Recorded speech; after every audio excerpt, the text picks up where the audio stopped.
Hey guys, I'm Cheryl, and I got really sick thanks to a stupid challenge, the desire to win, and my ridiculous pride. Right now, I live with my dad, my stepmom, and my stepsister.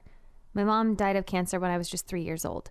Dad, of course, was devastated, and it took him a few years to move on. After some time of just being the two of us, he met Regina. They both worked as architects in the studio and started hanging out just as colleagues. Then they used to go to a bar after working once in a while, and their meetings weren't really dates. They were never alone. But their relationship evolved over time, and they eventually became a couple. They had a lot in common. First of all, Regina was also a widow. Her husband died about a year after my mom did, and they were both single parents. She had a daughter a year older than me named Ruth. Beyond all this family stuff, they shared the same passion, liked the same music, and loved theater. They got married within only 1 year of knowing each other. I didn't notice it back then because I was just a girl, but now it seems like it was kind of fast. I probably would have waited a little bit longer to get married, but, well, they're not me. Anyways, they were really in love, and I guess they didn't want to waste any time since they'd already lost a companion. They wanted to seize every single minute of their life. I get it. Besides, it worked for them, and they're still a great couple. I also think they did it for us, Ruth and me. They must have thought we needed a mom and a dad. They wanted to live together and have a proper family life, and I think they made the right choice. My real mom could never be replaced, and Regina never tried to, even though she's now my maternal figure. I really enjoy having her around, and I definitely needed a mom, and I know Ruth needed a father too. I have a really great relationship with Regina. She's awesome. I couldn't ask for a better stepmom. She's like the total opposite of Cinderella's wicked stepmother. She's sweet, thoughtful, and truly cares about me. She helps me with anything that I ask her to, and whenever I have a problem, she gives great advice, especially when it comes to boy trouble. On the other hand, I don't have the best relationship with my stepsister, Ruth. We are very different people. I'm a cheerful and calm person, and she's bitter and problematic. She's always picking fights ever since we were little kids. I've tried to improve our relationship, but she doesn't seem to want to participate. I'm patient, but sometimes I can't stand her mean attitude, and it just gets to me. Thank God we don't share the same room anymore, but we used to up until 2 years ago. It was a living hell that lasted 5 years too long. Our parents decided it was best for us to have our own separate rooms when we finally reached adolescence. At that time, we were 13 and 14 years old, respectively, and we were just going to get more irritable with each other with puberty. We were ready for privacy. What annoys me the most about Ruth is how obsessively competitive she is. She thinks that everything is just a match to prove herself against me. She doesn't strive to be the best in everything, but she has to be better than me. That's it.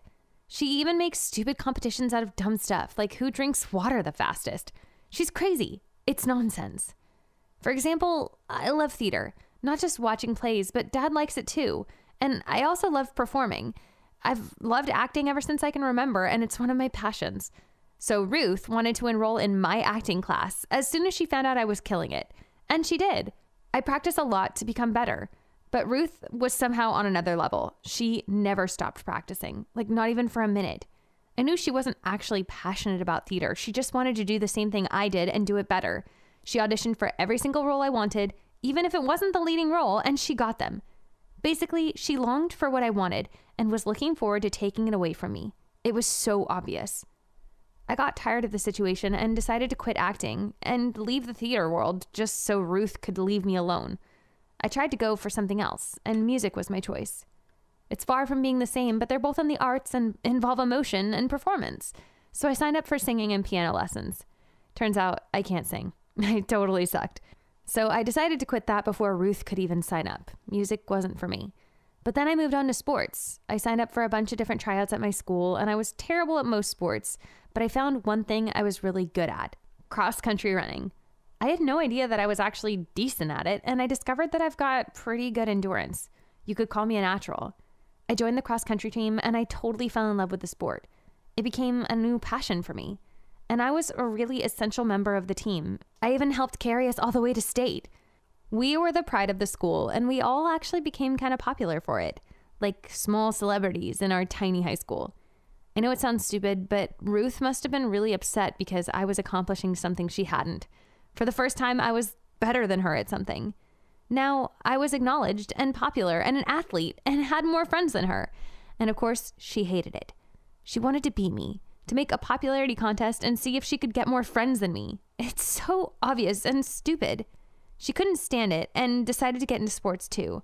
Fortunately for me, Ruth wasn't any good at cross-country running, so she couldn't take that from me, but it turns out she was a really good soccer player. The year she started playing, she made varsity. Ugh. What? She's unbearable. My cross-country team kept winning, but now we weren't on the spotlight because the soccer team were the new cool kids. My sister kept getting away with it. She was winning at everything. She was better at school, theater, social life, and now I have to accept it, sports. Even, I don't want to say it, but I feel like Ruth is prettier than me.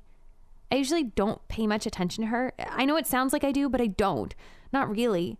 She challenges me to do stuff, and I try to avoid participating in her dumb contests most of the time. I lose whenever I participate, so I just gave up for a while. In addition, Ruth almost exclusively dares me to do stuff she already knows she's better at. That's kind of cheating, don't you think? Anyways, a month ago, we were over at our neighbor's house for Taco Tuesday, and she challenged me to eat a burrito with a ton of hot sauce. I mean, a lot of hot sauce. But I nailed it. She had no idea that I loved spicy food. I even hammed it up a little bit and acted like it was really spicy, but it didn't bother me at all. She bought it, and then she tried to eat the burrito, and she was dying. So I decided to challenge her this time.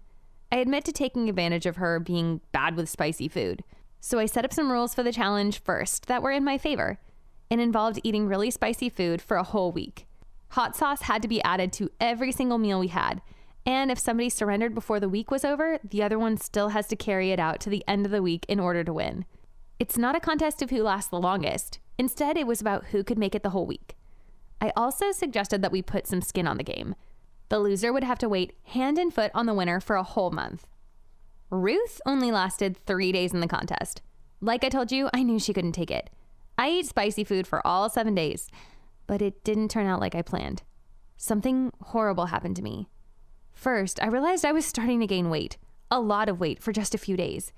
I thought maybe the spiciness was making me hungrier, so I was eating more than usual, because when you eat spicy food, you never feel completely full. At least that's what I thought. But the last day of the contest, I was feeling terrible. My stomach hurt so much. It was killing me. I felt like I was doubled over the whole time.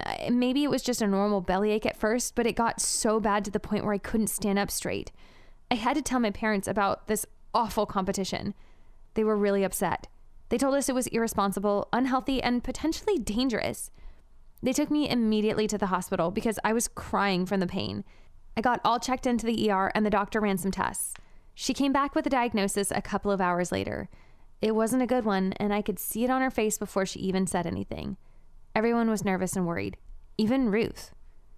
It turns out I have a hole in my stomach. Lit, a freaking hole in my stomach. I guess it's called an ulcer, and now I can't properly eat, and I have to go through treatment for God knows how long. I can only eat liquid food, and it's just as awful as it sounds. Worst of all, I shouldn't have said eat, because eating involves chewing and swallowing. No, I'm getting fed through a tube. It's so uncomfortable. I wouldn't wish this on anybody. Ruth and I learned our lesson. I told her that I felt like she was always making a competition out of everything, and I think she felt bad for what was happening to me. I don't blame her. I was the one who proposed this stupid competition. But in my defense, the whole idea came to me in the first place because Ruth has to beat me at everything. I think it was both of our faults. None of us thought this would end in such a crappy way. It was supposed to be just a silly game, one of our many sibling competitions. Our relationship has changed a lot in the last few weeks. She's helped me during this entire nightmare and tries to cheer me up whenever I'm feeling down. I'm pretty sure that after this ends, we will be closer than ever. I want our stupid fighting to end for good. I'm really hoping to get better soon, even though I'm not sure when that's going to happen. I'll probably have to wait for at least a couple weeks. It sucks, but that's what I get for doing something dumb. Don't be dumb and do any of those silly and stupidly dangerous challenges just for the sake of it. It can end with a lot of really bad consequences. Look at me.